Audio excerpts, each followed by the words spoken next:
हरिश्चन्द्रस्य कीर्तनं सताक्षे पादभगतस्य राजार्थे धार्मिकस्य च शाताक्षि शाकुतो जात देवी भगवते शिवा तत्कारणमवति मुने सार्थकं जन्म में कुरु। एक समय की बात है, पूर्व काल में सकल भक्तों पर कृपा करने के लिए 100 नेत्र धारण करके मां पराशक्ति धरा धाम पर प्रकट हुई थी, जिनके पूरे अंग प्रत्यंग पर नेत्र ही नेत्र थे। और सुंदर कहते हैं कि पूर्व काल में दुर्गभाग्यो वयो महादैत्य पूर्वं पर दारुणं हिरण्याक्षो जातुरुरु पुत्रो महाबला। पूर्व काल में हिरण्याक्ष के वंश से रुरु का पुत्र दुर्गम नाम का एक महान दैत्य हुआ। रुरु का पुत्र कौन हुआ? कौन हुए?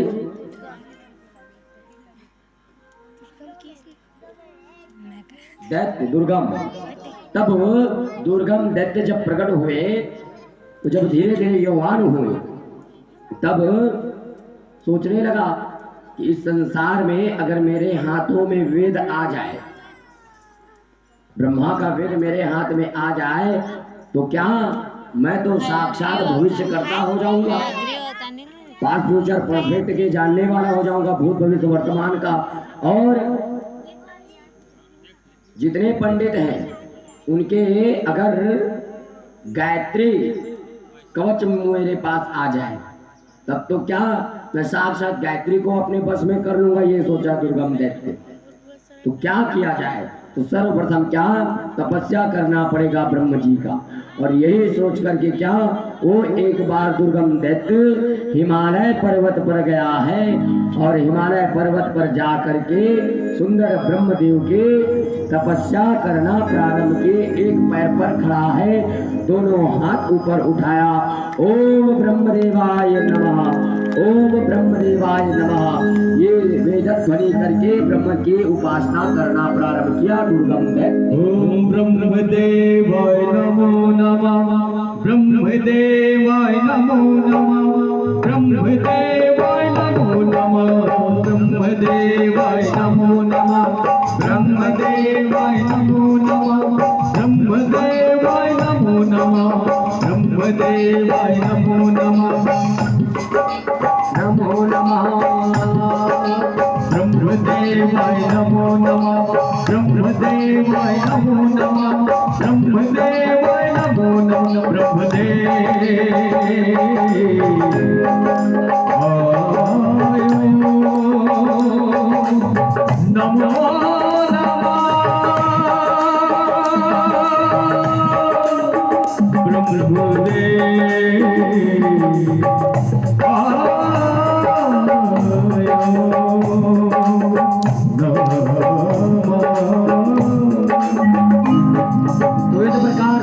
करते करते दुर्गम दैत्य हिमालय पर्वत पर 10,000 वर्ष तक तपस्या किया। और दुर्गम दैत्य के अद्भुत इस तपस्या के प्रभाव से तीनों लोगों में जो है क्या हाहाकार मचना प्रारंभ हुआ। इंद्र का आसन डोलने लगा और ब्रह्म का भी आसन डोलने लगा। महाराज तीनों लोग 14 भुवन में दुर्गम जैसे मायावी दैत्य ब्रह्म की कठोर उपासना कर रहा है। तीनों लोग जो है भूचाल हो गया। तब क्या भगवान ब्रह्मदेव अपने कमल पुष्प के सहित क्या आज दुर्गम दैत्य पर कृपा करने के लिए दुर्गम दैत्य के समक्ष में प्राकट्य हुए। जब प्रकट हुए तो कहने लगे कि हे वत्स दुर्गम, मैं तेरी तपस्या से बड़ा प्रसन्न हूँ, वरदान मांग। आँख खोल बेटा। और आँख खोला तो क्या देखा? साक्षात ब्रह्मदेव। प्रणाम प्रणाम दंडवत प्रणाम किया है दुर्गम दैत्य। हे प्रभु, हे प्रभु, आज तो मेरा जीवन धन्य हो गया, क्योंकि मैं जब से शिशु था और अभी तक महाराज आप ही मेरे आराध्य हैं और आपके अलावा मेरे जीवन में कोई आराध्य नहीं है ब्रह्मदेव। तो आप मुझे वरदान प्रदान करे कहे। तो हे बेटा, मैं तेरी तपस्या से बड़ा प्रसन्न हूँ, वरदान मांग ले जो तेरी इच्छा है। क्या? हाँ, तो प्रभु आप मुझे एक ही वरदान दे। हाँ, अमर तत्व तो आप दे ही नहीं सकते, क्योंकि आप ही अमर नहीं है, तो आप मुझे कहाँ से अमर करेंगे। तो ऐसा करिए, आपके जो 4 हाथ है तो उसमें 4 वेद है, साम यजुर्वेद अथर्ववेद ऋग्वेद। तो इस चारों वेदों को जो है आप मुझे नियुक्त करिए, मुझे अर्पण करिए, चारों वेदों को कहे। ठीक है बेटा, ये तथास्तु कह के चारों वेदों को जो है दुर्गम को दे दिया। उसके बाद में कहने लगे कि दूसरा वरदान ये है महाराज कि जितने पंडित हैं, संत हैं, है ना, तो उनमें से जितने गायत्री करने वाले ब्राह्मण हैं, तो जितनी कठिन और अद्भुत मंत्र है, उस समस्त ब्राह्मणों का मंत्र मेरे पास आ जाए, उनके पास कुछ ना हो, ये मुझे आशीर्वाद दो कहे। तथास्तु बेटा कहे, तथास्तु तेरा कल्याण हो। और अद्भुत वरदान मंगा है कि नहीं? कल कालीजवर तुम जितना सुने हो तेमा कार्य ही से अमर बना दे, अमर कर दे, अमर कर दे, अमर कर दे का है सब वो दैत्य मन। लेकिन ये जो दुर्गम दैत्य है बड़ा चतुर है ना, कितना अमर में मांगूंगा, ये लोग तो अमर तत्व में मांगूंगा तो ऐसे भी मरूंगा, तो क्यों ना मैं वेद को पढ़ लूं जाते जाते। तो दुर्गम दैत्य सुंदर वेद मंग लिया। अब वेद को जब प्राप्त किया भगवान ब्रह्म जो अंतर ध्यान हो गए तथा तो कहकर, उसके बाद इधर क्या दुर्गम दैत्य वेद को लेकर के हाहाकार मचाना प्रारंभ हो गया। इधर जितने बड़े बड़े ज्ञानी थे, पंडित थे, सब क्या उनकी बुद्धि मलिन हो गई। धीरे धीरे संध्या, स्नान, नित्य कर्म, पूजन, यज्ञ पूरे संसार में क्या लुप्त हो गया, बंद हो गया।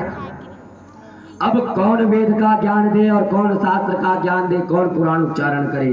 सारा वेद और शास्त्र तो किसके पास है? दुर्गम दैत्य के पास।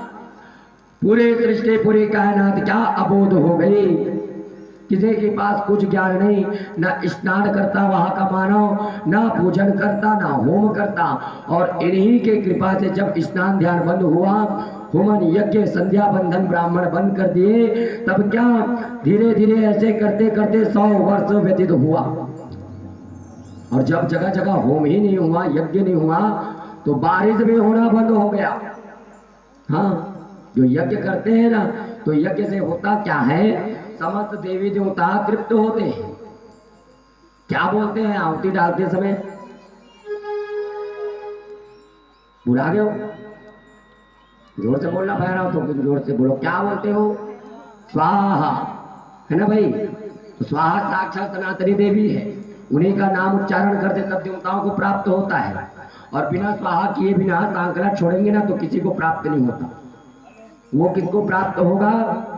हाँ, जो दैत्यों को महाराज।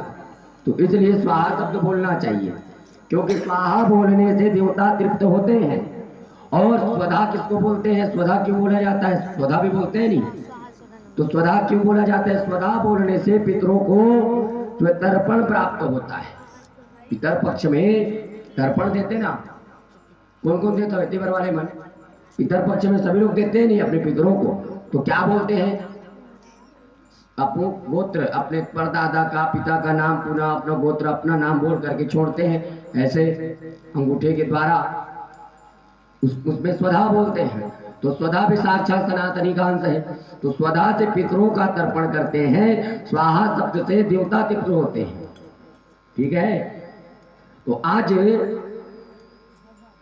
और जैसे जैसे हवन यज्ञ भारत में होते ना, तो सकल देवी देवता तृप्त होते हैं और बारिश होता है, प्रकृति सौंदर्य होती है, और उन्हीं के कृपा से पूरा संसार चल रहा है। लेकिन अब साक्षात वेद अगर राक्षस पकड़ ले तो क्या हमारे जैसे पंडित यहाँ गुणगान करेंगे? नहीं कर सकते महाराज। पूरा उस समय में क्या वेद विद्या सब रहित हो गया, और देखते देखते 100 वर्ष तक बारिश नहीं हुई।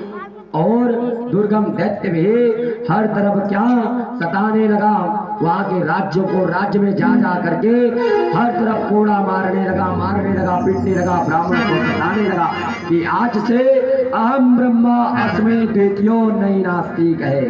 हाँ, मैं ही ब्रह्म हूँ और दूसरा कोई नहीं है, दूसरा कोई ब्रह्म नहीं। क्योंकि जिसके के पास वेद है वही साक्षात सृष्टि को चलाने वाला ब्रह्म है, और वेद मेरे पास है तो मैं ही ब्रह्म हूँ।